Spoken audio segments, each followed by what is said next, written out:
Hi guys, the Mob Reporter here with an incredible story of a remarkably brazen, strong-armed robbery crew that had a fondness for sledgehammers and axes. The story starts like this.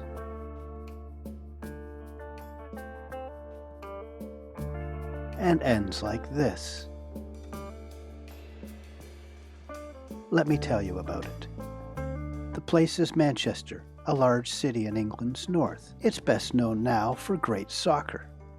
It was here that a robust organized crime group began an unusually heavy-handed crime spree. The gang formed around this guy, local hardman and career criminal Gareth Robinson. He was the center of a core leadership of three, including Peter Clarke and Ryan Stewart. And from there it grew to a violent, bold, and ambitious crew of 13 men with varying skills and specialties. They caught the attention of police in a dramatic way. In October 2018, they smashed through the front doors of a large shopping mall in Oldham, just a few miles outside Manchester. They used sledgehammers and axes.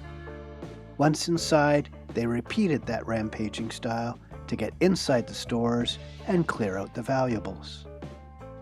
You see them bringing in large scoop bags to toss the goods into, and then drag them away to a motorcade of waiting vehicles outside.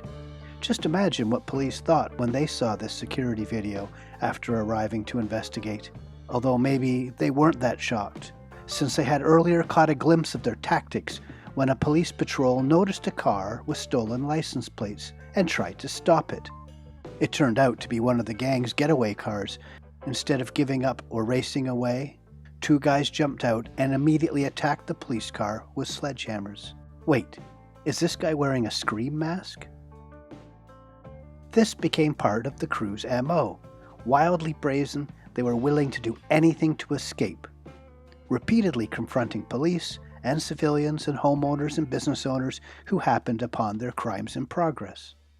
On another occasion, when police caught members of the crew smashing into a fish and chip shop, one of them took an axe to the police van and threatened to do the same to the officers. They all got away.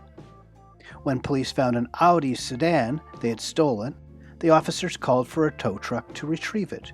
Members of the gang then swooped in, threatened the driver and the cop with sledgehammers, and simply reclaimed the car off the back of the truck.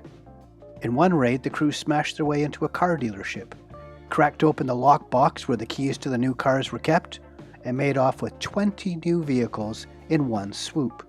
Let's listen to Detective Chief Inspector James Faulkner with the Greater Manchester Police tell us how police responded. So the operation started in July of 2018 and ended in May 2019, which is when we made the first arrests. The scale was huge. It was over 120 offences were reinvestigated by the team at Oldham, and those covered 5 different force areas across the north generally, and they included offences of personal robbery, business robbery and aggravated burglary, dwelling and commercials. So the scale was massive. The value of the goods stolen amassed to over £1.5 million, and the damage caused by this team was over £230,000. So it was a really big job. So the first offence that came to our notice was the incident at the Spindle shopping centre in Oldham. And from that incident, we had a rough idea who may be capable of doing that type of offence. And we built a case from there, looking at those individuals and the people that are now convicted of these offences.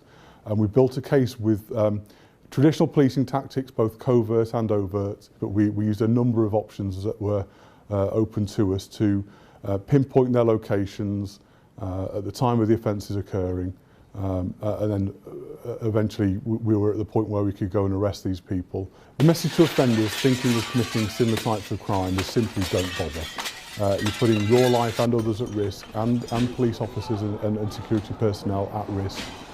And the rewards aren't that great. And these convictions show that GMP do investigate and do take seriously the offence of burglary and robbery. And we are committed to putting gangs like this behind bars, which is where they belong. Given all this, I can't help but think that frustrated cops decided to give the crew a taste of their own medicine, but at least the cops stayed afterwards to sweep up.